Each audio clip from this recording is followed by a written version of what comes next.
Hello, ಎಲ್ರಿಗೂ ನಮಸ್ಕಾರ. ಹೇಗಿದ್ದೀರಾ? ಇವತ್ತು ನಾನು ಮಾಡುವಂಥ ಅಡುಗೆ ಸುವರ್ಣಗೆಡ್ಡೆ ಕೂಟು. ಕಿಣೀಸ್ ಕಿಚನ್ ಯೂಟ್ಯೂಬ್ ಚಾನಲ್ಗೆ ನಿಮಗೆಲ್ರಿಗೂ ಸ್ವಾಗತ. ನಮ್ಮ GSP ಗೌಡ ಸಾರಸ್ವತ ಬ್ರಾಹ್ಮಣರ ಶೈಲಿಯ ಅಡುಗೆಯಲ್ಲಿ ಸುವರ್ಣಗೆಡ್ಡೆ ಕೂಟನ್ನು ಎಲ್ಲ ಸಮಾರಂಭಕ್ಕೂ ಮಾಡ್ತಾರೆ. ಬಾಳೆ ಎಲೆ ತುದಿನಲ್ಲಿ ಬಡಿಸ್ಬೇಕಾದ್ರೆ ಫಸ್ಟ್ ಪ್ಲೇಸ್ ಸುವರ್ಣಗೆಡ್ಡೆ ಕೂಟ್ಗೆನೆ. ಇವಾಗ ಇದನ್ನ ಹೇಗೆ ಮಾಡೋದು ಅಂತ ಹೇಳ್ತೀನಿ ನೋಡಿ. ಸುವರ್ಣಗೆಡ್ಡೆನ ಸಣ್ಣಗೆ ಹೆಚ್ಕೊಂಡು ತೊಳ್ಕೊಂಡಿಡಿ, ಹಾಗೂ ಉಪ್ಪನ್ನು ಹಚ್ಚಿಡ್ಬೇಕು ಇದಕ್ಕೆ. ಆಮೇಲೆ ಉಪ್ಪು ನೀರನ್ನು ಇದನ್ನ ಹಿಂಡಿ ತೆಗೆದು ಫ್ರೈ ಮಾಡೋದಿದೆ. ಗೆಡ್ಡೆ ಹೆಚ್ಚಬೇಕಾದ್ರೆ ಕೈಯೆಲ್ಲ ತುರ್ಸುತ್ತೆ. ಆವಾಗ ನೀವು ಹುಣಸೆ ಹುಳಿ ರಸನ ಇಲ್ಲ ನಿಂಬೆಹಣ್ಣಿನ ರಸನ ಕೈಗೆ ಹಚ್ಕೊಳ್ಳಿ. ಒಂದು 15-20 ಬ್ಯಾಡಗಿ ಮೆಣಸಿನಕಾಯಿ, ಸ್ವಲ್ಪ ಹುಣಸೆ ಹುಳಿ, ಸಣ್ಣ ತುಂಡು ಇಂಗು, 1/4 ಚಮಚ ಮೆಂತೆ ಹಾಗೂ 1 ಚಮಚ ಕೊತ್ತಂಬರಿ ತಗೊಂಡಿದ್ದೀನಿ. ಸ್ವಲ್ಪ ಕಾಯಿ ತುರಿ ತಗೊಂಡಿದ್ದೀನಿ. ಇದಕ್ಕೆ ಇವಾಗ ಒಂದು ಫ್ರೈಯಿಂಗ್ ಪ್ಯಾನ್ ತಗೊಂಡು ಅದರಲ್ಲಿ ಕೊಬ್ಬರಿ ಎಣ್ಣೆ 1-2 ಚಮಚ ಹಾಕಿ, ಅದರಲ್ಲಿ 1/4 ಚಮಚ ಮೆಂತೆ ತಗೊಂಡಿದ್ದೀವಿ, ಅದನ್ನ ಹಾಕಿ ಹುರಿರಿ. ಇಂಗು ಹಾಗೂ 1 ಚಮಚ ಕೊತ್ತಂಬರಿನ ಹಾಕ್ಕೊಂಡು ಚೆನ್ನಾಗಿ ಫ್ರೈ ಮಾಡ್ತೀನಿ. ನಂತರ ಇದು ಸ್ವಲ್ಪ ಕೆಂಪಗಾದರೆ ಸಾಕು.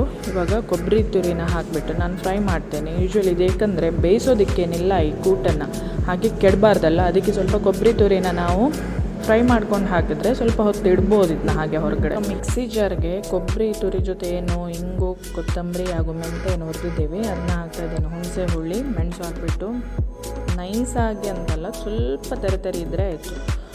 ಈ ಥರ ಮಿಕ್ಸಿ ಮಾಡಿಟ್ಕೊಂಡಿದ್ದೀನಿ. ಇವಾಗ ರುಬ್ಬಿರೋ ಮಸಾಲೆಗೆ ನಾವು ಒಗ್ಗರಣೆ ಕೊಡಬೇಕು. ಒಗ್ಗರಣೆ ಪ್ಯಾನಲ್ಲಿ 2 ಚಮಚ ಕೊಬ್ಬರಿ ಎಣ್ಣೆ ಹಾಕಿಬಿಟ್ಟು 1 ಚಮಚ ಸಾಸಿವೆ ಹಾಕಿಬಿಟ್ಟು ಒಗ್ಗರಣೆ ಮಾಡ್ತಾಯಿದ್ದೀನಿ. ಇದಕ್ಕೆ ಕರಿಬೇವು ಹಾಕ್ತಾಯಿದ್ದೀನಿ. ಸಾಸಿವೆ ಕರಿಬೇವಿನ ಒಗ್ಗರಣೆ ಕೊಟ್ಟರೆ ಆಯಿತು. ಇವಾಗ ಬಾಣಲೆನಲ್ಲಿ ಎಣ್ಣೆ ಬಿಸಿ ಇಟ್ಟಿದ್ದೇನೆ ನೋಡಿ. ಇವಾಗ ಉಪ್ಪು ಹಚ್ಚಿಟ್ಟಿರುವಂತಹ ಈ ಸುವರ್ಣಗೆಡ್ಡೆ ಚೂರುಗಳೇನಿದೆ ಇದನ್ನ ನೋಡಿ. ಇವಾಗ ನಾನು ಹಿಂಡಿ ತೆಗೆದು ಎಣ್ಣೆಯಲ್ಲಿ ಫ್ರೈ ಮಾಡ್ತಾಯಿದ್ದೀನಿ. ಎಣ್ಣೆ ಕಾಯಬೇಕಾದ್ರೆ ಮಾತ್ರ ಫ್ಲೇಮ್ನ ಹೈಯಲ್ಲಿಡಿ. ಹಿಂಡಿ ತೆಗೆದು ಇದನ್ನ ಎಣ್ಣೆಲಿ ಬಿಡಬೇಕಾದ್ರೆ ಫ್ಲೇಮ್ ಲೋ ಅಲ್ಲಿರಲಿ. ಆಮೇಲೆ ಬೇಕಾದರೆ ಹೈ ಮಾಡ್ಬೋದು ಸ್ವಲ್ಪ, ಯಾಕಂದರೆ ಉಕ್ಕಿ ಬರುತ್ತೆ ಮೇಲ್ಗಡೆ ನೋಡಿ. ಈ ಥರ ನೊರೆ ಏನು ಉಪ್ಪಿನಂಶ ಇರೋದು ಹಾಕಿದ ತಕ್ಷಣ ಎಣ್ಣೆ ಉಕ್ಕಿಬಿಟ್ಟು ಮೇಲ್ಗಡೆ ಬರುತ್ತೆ.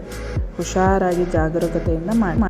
ಇವಾಗ ಕರೆದಿರೋ ಸುವರ್ಣಗೆಡ್ಡೆ ಕೊಚ್ಚಲು ಏನಿದೆ ಇದನ್ನ ನಾವು ಕಂಪ್ಲೀಟಾಗಿ ತಣಿದ ನಂತರ ಈ ಕರಿಗೆ ಬೆರೆಸ್ಬೇಕು.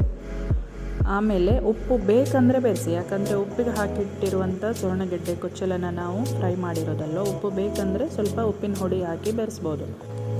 ಇದನ್ನು ವೈಟ್ ರೈಸ್ ಹಾಗೂ ದಾಲ್ ಜೊತೆ ತಿನ್ನೋದಕ್ಕೆ ಸೂಪರಾಗಿರುತ್ತೆ. ಇವಾಗ ಕಲರ್ಫುಲ್ ಆಗಿರುವಂತಹ ಸುವರ್ಣಗೆಡ್ಡೆ ಕೂಟ್ ರೆಡಿಯಾಗಿದೆ. ಪ್ಲೀಸ್ ಲೈಕ್, ಶೇರ್, ಸಬ್ಸ್ಕ್ರೈಬ್ ಮಾಡಿ. ಮತ್ತೆ ಸಿಗ್ತೀನಿ ನೆಕ್ಸ್ಟ್ ರೆಸಿಪಿ ಜೊತೆ. ಸುವರ್ಣ ಕೂಟ್ रेडी झाला. पळेल नमा एक पण तर ट्राय करून पळया या recipe. Please like, share, subscribe करा. ती नेक्स्ट रेसिपी वाट मिळता. थँक्यू. सगळ्यांचे धन्यवाद.